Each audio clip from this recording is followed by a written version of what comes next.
Well, a lot of people have been coming by asking me what we're doing here, and what we do is we take vintage cars and we drive them 9 days, 2,300 miles. It'll go from one destination to the other, and we have no idea how we're going to get there.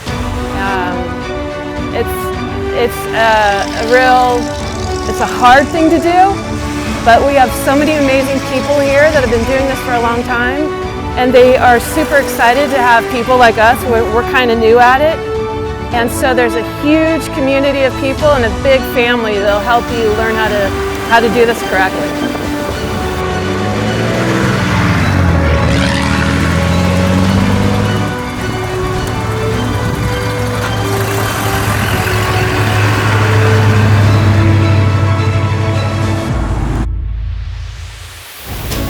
Welcome to the start of the Hemmings Motor News Great Race, presented by Hagerty Drivers Club.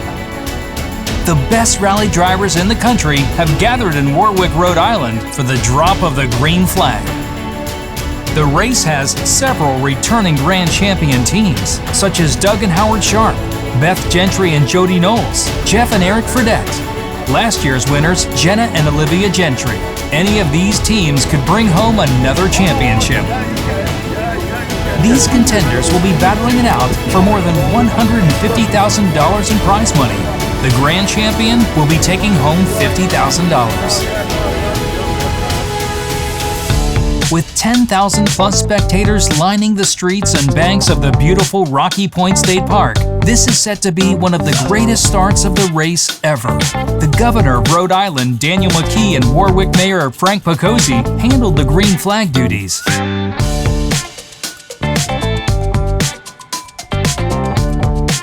This race goes for 9 days and ends in Fargo, North Dakota, home of a crowd favorite, the 1918 American LaFrance, driven by Jay Reinen and Chris Brungart, the Wandering Troubadours of Finland team. People are joined together, north, south, east, west, the coasts, the middle of the country, all have something in common with these cars. And it makes people feel like they're kind of back together again, you know?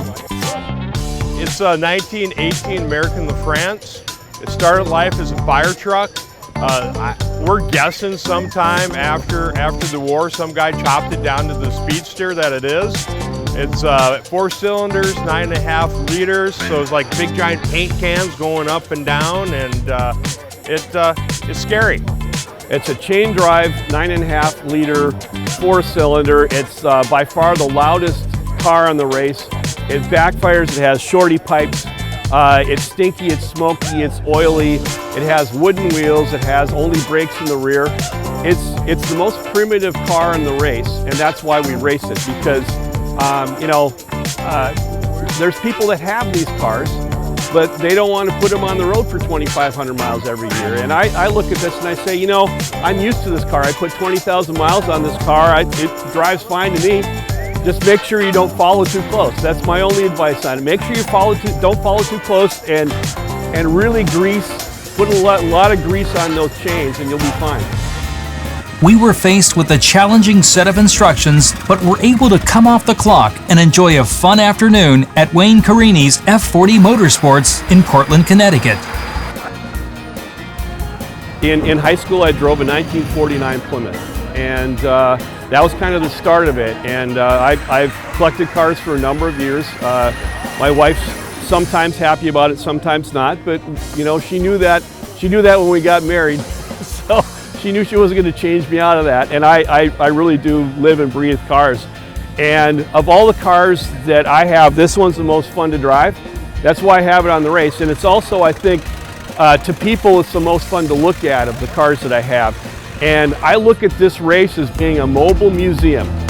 You know, people that can't get to the big cities to see the big collections like the LeMay or Las Vegas or Reno, you know, this collection of cars, this museum is traveling to your town, and these people aren't scared about getting the cars dirty, which is the best thing about it. I mean, this car has been washed in 10 years.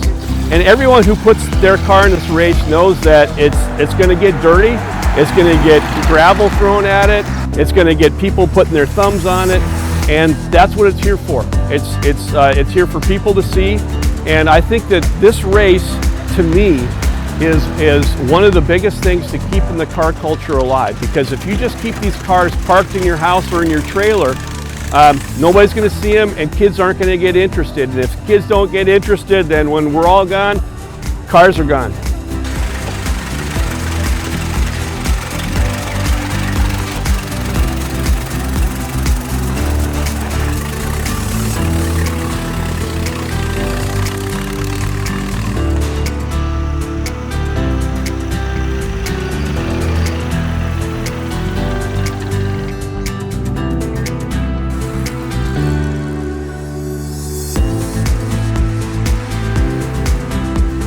Temperatures dropped, and so did some precipitation as the cars made their way to a great evening stop at New England Air Museum in Windsor Locks, Connecticut. Mother and daughter team out of Seattle, Washington, on a holder driving this beautiful 64.5 Mustang.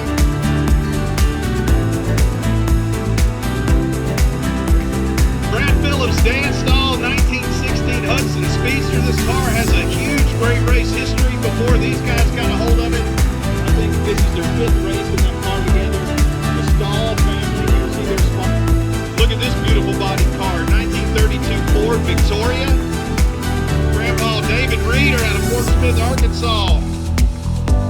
Grandboy Sawyer Stone out of Plymouth, Michigan. They won this race in 2006 when Sawyer was 13 years old. Top Connecticut, this is your home state team of ex-cuppers in a 61 Dodge Lancer. Bring it in, kids. Central Connecticut State University. Look at that cool car. Well, today was we had some negligence on the part of the navigator. I'll directly blame him, and you can ask him whose fault it was. He's not going to admit to it, but we missed a couple. We just have to knock the rust off. We were still able on one of them to make up the time, so we just laid some coal down with this fellow, and we were supposed to be going 25, and we were going a little faster than that to make up the time. So until we saw the car that was ahead of us, and then we just kind of figured out how far back of that car we need to be. It's called hacking, and basically that's how we get through our race, is hacking the better drivers. We ended up having a 9-second day, which in the scheme of things it's a good day.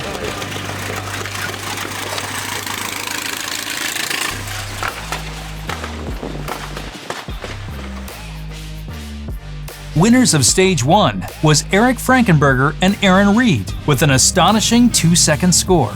They got 4 aces with only 5 checkpoints. I'll tell you what, we've got a lot of ones. Over the last 3 years that we've done this, we have gotten non-stop ones. It's not like we were missing aces by just a little bit, and we just all hit today. Instead of the ones, we got aces, which was amazing.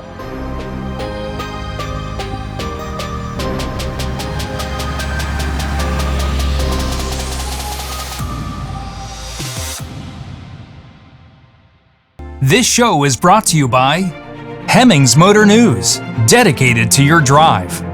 Hagerty Drivers Club, let's drive together. Coker Tire, it's all about the journey. McCollister's Auto Transport, delivering excellence every day. My grandparents had a Ford Model A Roadster my entire life. It hadn't been running for 30 years, and we didn't even know how much it was worth to try to sell it. Years before, I had seen the Great Race on television, and I had asked my dad, do you want to take the Model A, you want to do it? And he said no. Every year I'd ask him, no, no. But then after my grandparents passed away, we had the car, we didn't know what to do with it. I finally found somebody who could help me fix it. And I said, if I take the car and fix it, will you do it? And he said, yes. First Great Race, the whole reason that I did it, I think I really pushed to do it with him. He's gonna get mad for talking about it, but he had surgery, heart surgery, and he had a stroke. And he was always talking about how he couldn't remember things, he couldn't remember words and stuff like that. And I remember thinking, no, you can do more than you think. When it became time for us to do it, I mean, he thought we were just doing it for the car. I always cry because I was doing it for him. I wanted him to. He loves cars, and I knew if we just drove from place to place, yeah, we would have, you know, after 9 days, we would have 18 car shows to take him to. And really, we were horrible at the first race. I mean, we're still learning, but we were bad. And it was just to get him out and just drive. And I think at one point he fired me as a navigator. He was looking for somebody else because he was so into it, and he did great. When my mom did the race in 2019, she did it in the Model A. And when she asked me if we want to do it, I was like, I'll do it with you, but only if the car has windows.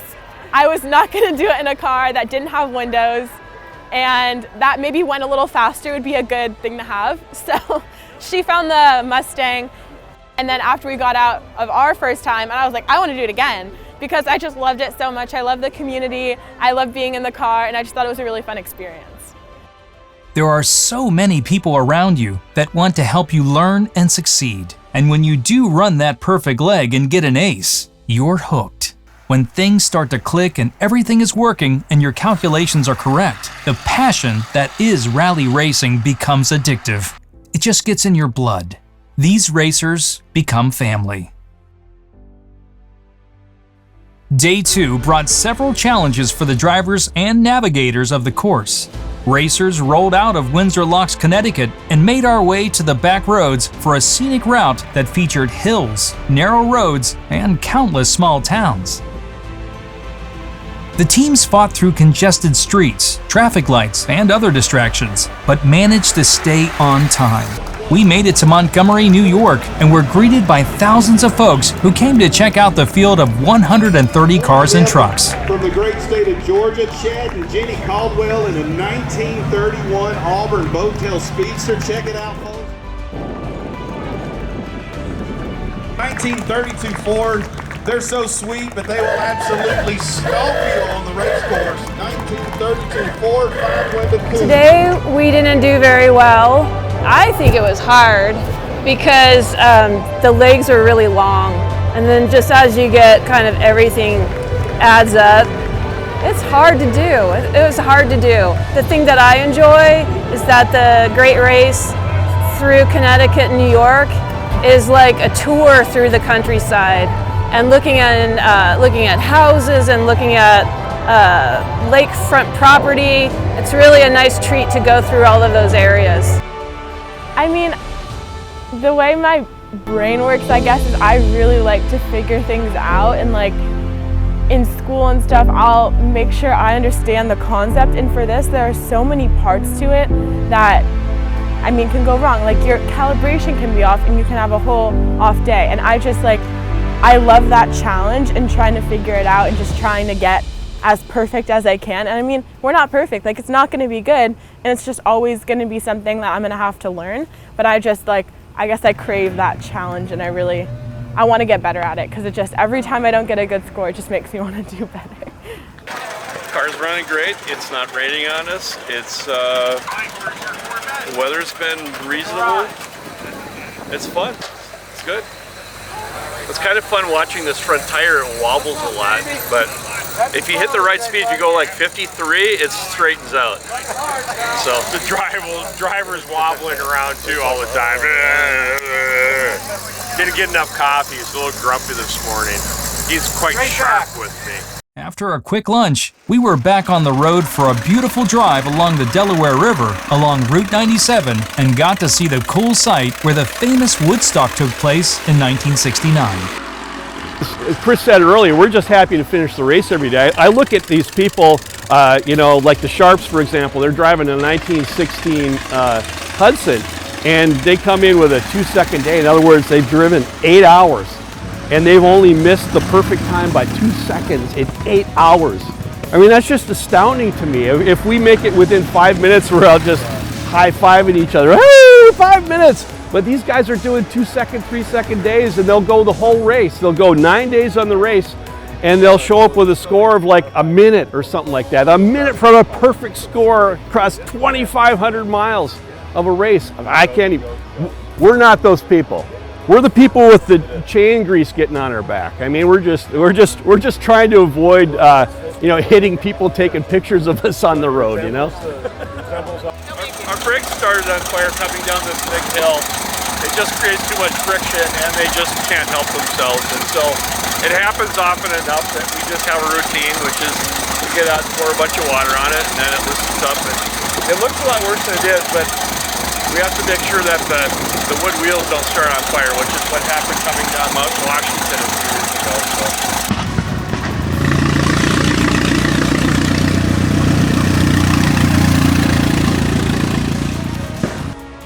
Started noticing the oil pressure was dropping every time that we would come up to us. Actually, it started to drop when I'd hit the gas.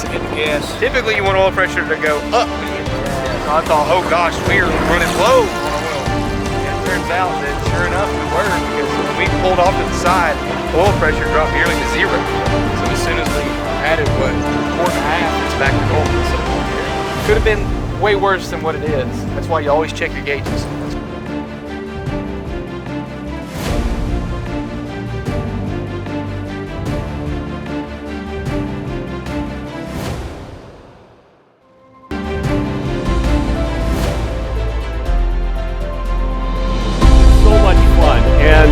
This is a way to get to see an extended family of people. The people that are on the race we've gotten to know, and it's kind of part of our family. And we also bring, my literal family comes along. My cousin Chris is a navigator, my 2 brothers are on here, I got a brother-in-law, I got cousins. It's a way for us to get together every year and just have kind of a mancation. It's just, we love it. And it's a lot of fun to see America. Sitting in this old jalopy here and driving through middle America and all the small towns and the excitement that's drawn when people come out and see us. There's towns of, 1,500 people and there'll be 15,000 showing up to see the race. It's the most exciting thing that happens in some of these small towns, and I love that they do that. I love that John and Jeff and the race people put this through middle America, through rural America, and man, it really gets people out and excited and waving their flags and just having a good time. Once again, we had a new first-time daily winner, Neil Catfish Myerscough, and his daughter, Shanna Banana Chatraw, in their 1934 Ford Indy Racer. Well, today was kind of a tough day. What we thought was going to end up being horrible scores ended up just a spectacular day. My daughter Shanna, hands down, one of the best navigators I have ever had. In fact, she's the only navigator I've ever had. But she's awesome at what she does, and I owe everything to her. She's the best there is. And we're very happy, very fortunate to be here. And we're thrilled with such a great day and a great finish for the day.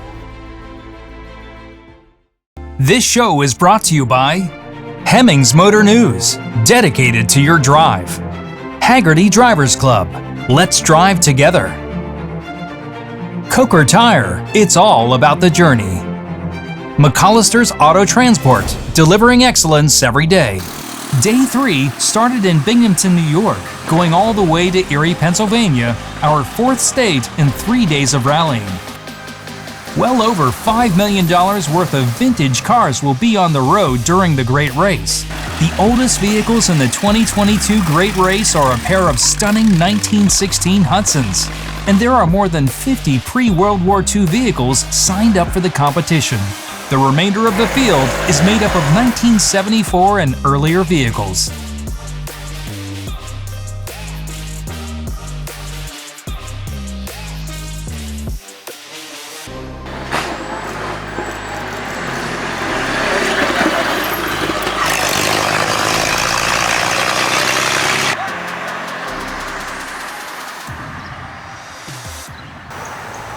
Well, I think I got the foot brake adjusted. on your side, on the left side. Good. The handbrake is still only working on the right side, but if we use both of them in tandem, it should work. Perhaps we'll get both of the wheels to stop next time, instead of skidding. Coming down here, the restart, we realized we're only braking with one of our, we have 4 wheels to start with, only 2 of them have brakes, now we're only down to 1 brake working.